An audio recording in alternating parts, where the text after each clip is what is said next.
welcome to Flooring Models Kit Review time, something a little bit different. This is the brand new Airfix 1/72 scale Wesland Sea King HC.4, also known as the Jungly. Beautiful helicopter, absolutely a favourite of mine. I am completely biased because where I live, we are on the main flight route between a major UK helicopter base, naval helicopter base, and the biggest one down at Rotors. So between the two, they fly over here all day long, and unfortunately now this actual aircraft's being retired. So it's lovely to see that Airfix have stepped up and brought us one in a model now that we're going to be leaving our skies soon. So anyway, beautiful box art on the front, which you've seen with Airfix. This is Airfix's latest generation of kits. As we now know, they have really stepped up the game and brought us some fantastic models, beautifully detailed, and the fit has been exceptionally good. So quick run around the box. We've got some CAD work. So we're showing you there some of the digital pictures of what we can expect, and immediately off the bat you see something that I was absolutely amazed it's got in this scale, but it's a complete folding rotor set and tail brake. Okay, so that is amazing to see that in something that's a small of a kit.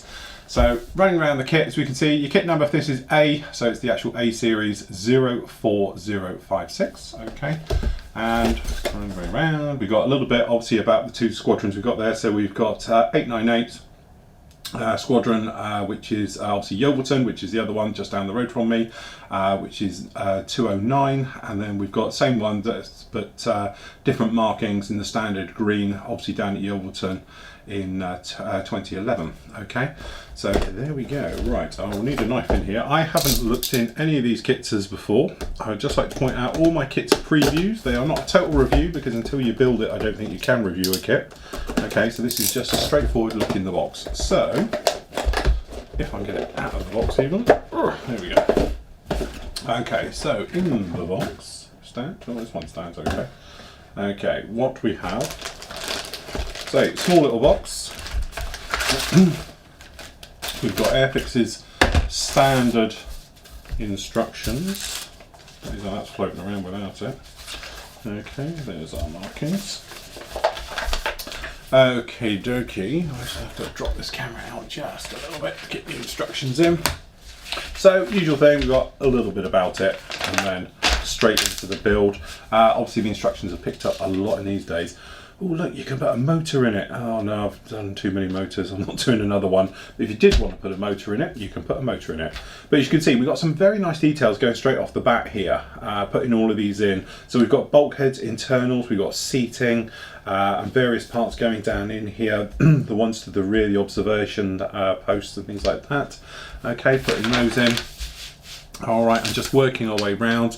So we've actually got proper seats with crash systems onto them. We've obviously got the collective cyclic pedals, things like that going in, instrument panels, and then the bulkheads, things like that. The glass work going in from the inside, which is pretty standard in this day and age. Alright, and then we've actually got full, looking nice and deep exhausts going onto there.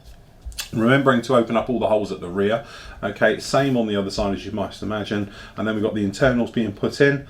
Okay, then the roof system is going to go into there. Okay, and then just working our way around the parts. Again, beautifully detailed, very nice stuff on these. Okay, down the bottom, so down here, this is the lights for down on the front. Obviously comes with a stand if you wanted to put it on such a thing. We've got the standard air scoops. Obviously I think we've got a sand filter going to go on the front of this anyway. Then the bottom hull, okay, being put onto there, as you can imagine. Front end going on.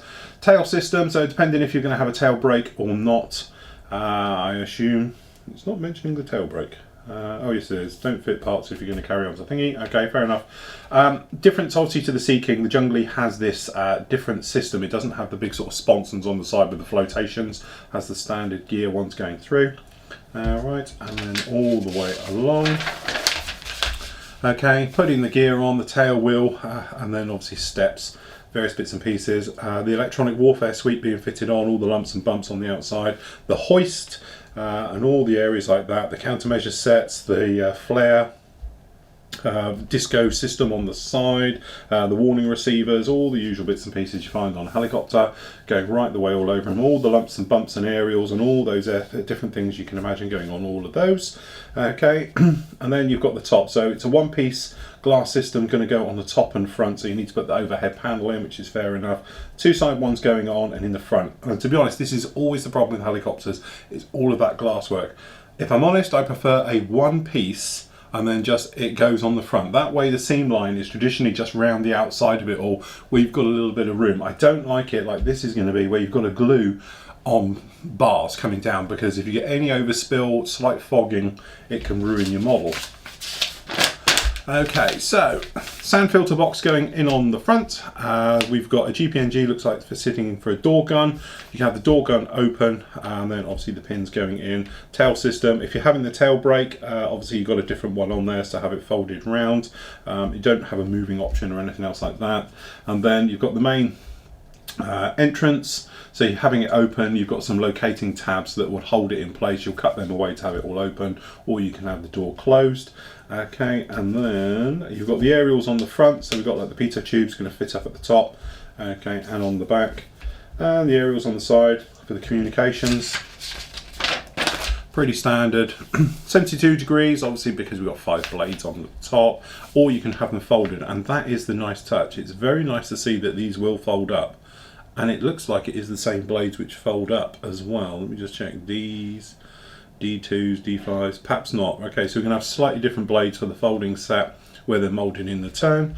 Okay, cover on the top, obviously both sides, and this great markings. Okay, personally, if I was doing it, this camo pattern isn't as neat and tidy as you might imagine, and I have videoed this thing at length, and you've seen it at RIA. You've seen it to death with videos of this particular one. It's a beautiful aircraft, looks fantastic, and all the rest of it.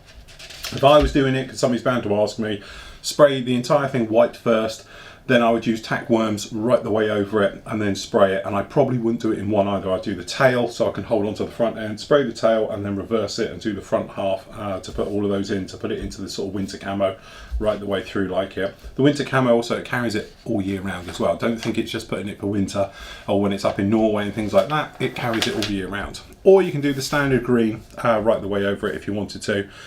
So it's just your normal olive drab colour over them, just like that. And there we go. Apart from down here, a little thing, if you do want to use the motor, you can put a motor system into it, which obviously is going to push slightly through the floor, because you're going to have to cut out seats to have the motor system in there. But again, nice, but if it's turning the top rotor, why isn't the tail one turning? So without both, I think it's pretty a useless practice really at the end of the day. But basically it's pointing it out here, you just feed the cables down through, and I presume your cables are going to come out the bottom of the helicopter, and you do it like that. But I would think pretty much a useless exercise on that. Your decals themselves, let me just move this top cam down again. Okay, we've got some very nice decals. As you can see, very nicely printed, pretty much on a nice satin base.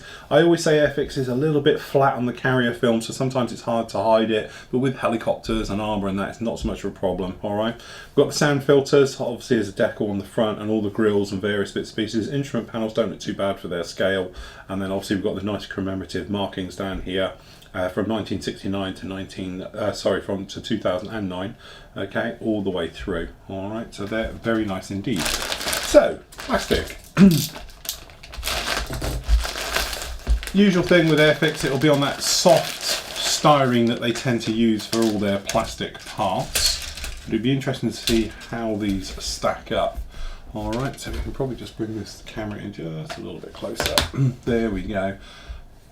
Actually, I'm very, very impressed. The plastic is still soft, and you can see it even on the sprue, it bends and all the rest of it. But as you can see, it's got some very nice details moulded into it. We've got all the lumps and bumps. The panel lines are all exactly the same. The strengthening ribs down here for the tail boom and that, very nicely moulded in. And generally, you pretty much hard to find a fault with it these days. The parts always tend to be a little bit flashy. And the ejector pins are extremely heavy on the inside, but it is quite a small part, and I don't think you're going to see much in there anyway. It's just a shame that they are so deep, especially in the cabin area. Perhaps it would have been nice to get them away, but it's not that I'm picking on anything like these days, but you know.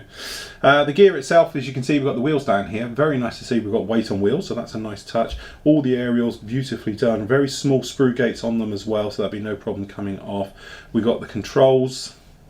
So I think we've got the cyclics there, and then obviously we've got the seat. These are the crash jobs. Are they broken? Yeah, these are broken on the sprue already, and that is my bugbear we'll get onto in a moment.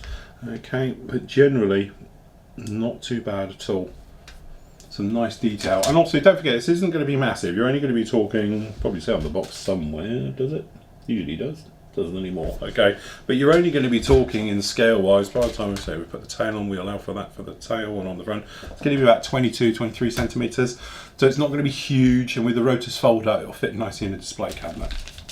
Okay. Now, the trouble you have with Airfix is that they do still do this horrible thing of sticking loads of things in bags, and as we've just found there, we've got broken parts, and amazingly the tail rotor is still all together, because these are actually off of the sprue, a lot of these, where they've been banging around in a bag, and I wish Airfix would spend that little extra and just put things in separate bags. You could say, okay, but then by the time you say, well look, if you used to put this to 3 bags, which I think is what it needs, you've got the cost of 3 bags, the weight of 3 bags, and all the rest of it. But if you've got broken parts, the amount of times they must get a message, can you replace a part because it's broken, will save them money in the long run, and it will make things look a lot nicer.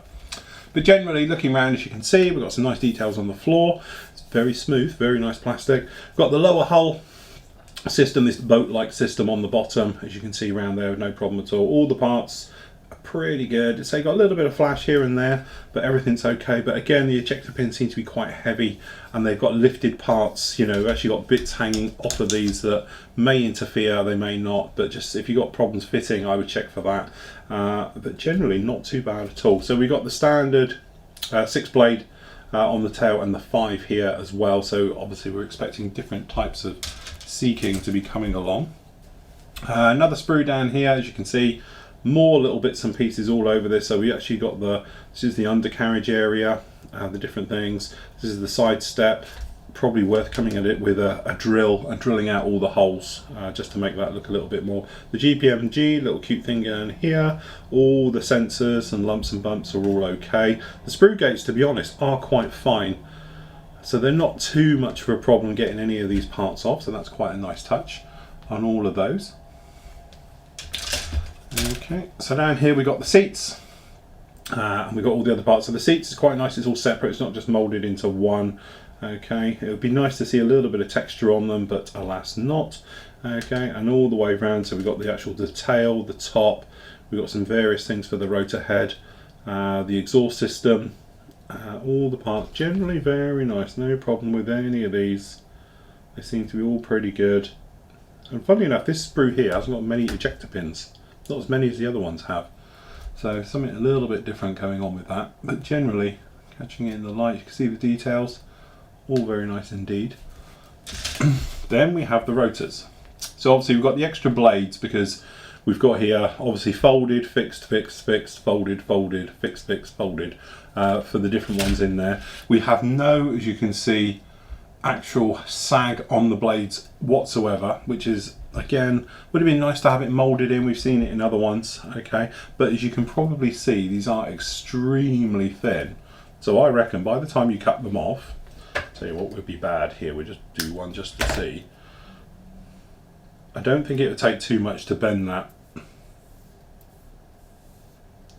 to actually give it a natural sag down anyway on these blades. But as you can see on the edges of the blade, you've actually got the little extra bits that hang off the back of them, which is quite a nice touch. And at least you haven't got an ejector pin on them or something else like that. So kudos to them for that. No problem at all. The tail wheel, again, the various bits and pieces, not so bad. Level of detail around here, a little bit sparse, but then, are we being picky? 1/72 scale, you know. Although that said, we've got a review coming out of a 1/72 scale, which is absolutely stunningly detailed. And you think, how can they manage that? Okay. So, clear parts. Airfix's clear parts tend to be hit and miss. I think we have a hit though. I've got no webbing and every part looks, probably because you can see the cutting mat down there as well as I can, looks absolutely crystal clear right the way up to the observation domes, the internal panels. See, look, they have to spoil it every time. We have one, and I'm being really picky here, so I do apologise, but you might notice this window down here, that's it moulded into that, which is a real shame because all of the others are absolutely crystal clear, but you can see that little bit of fogging down in this window, which I'm now being uber picky, I know, but you know. But you can see the rest of it is all very nicely done. beautifully cast, beautifully moulded. We've got no webbing, no nothing. That is actually stunning. I assume nobody else's will have this one down the bottom. It's probably just mine, and I can live with that. That's not a problem at all.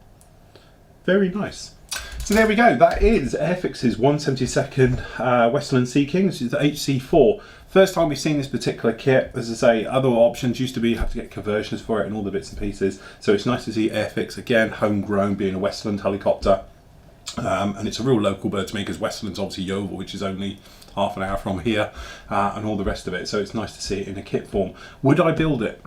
Yes, I would, absolutely. It looks to be a lovely kit. Being Airfix, new tool, chances are it'll go together very well. It's that thing around the front, glass work, trying to get it together, get it to line up, seamless, all the rest of it can be a little bit of a headache, but a little bit of patience, persevering with it and all the rest of it can pay off big time later on, instead of having to do filler jobs and get gaps filled and stuff like that. But a good quality crystal clear, personally I like to use Micro Industries crystal clear for doing glass work, I think would pay off big time on that one. So there we go, definitely a recommended kit.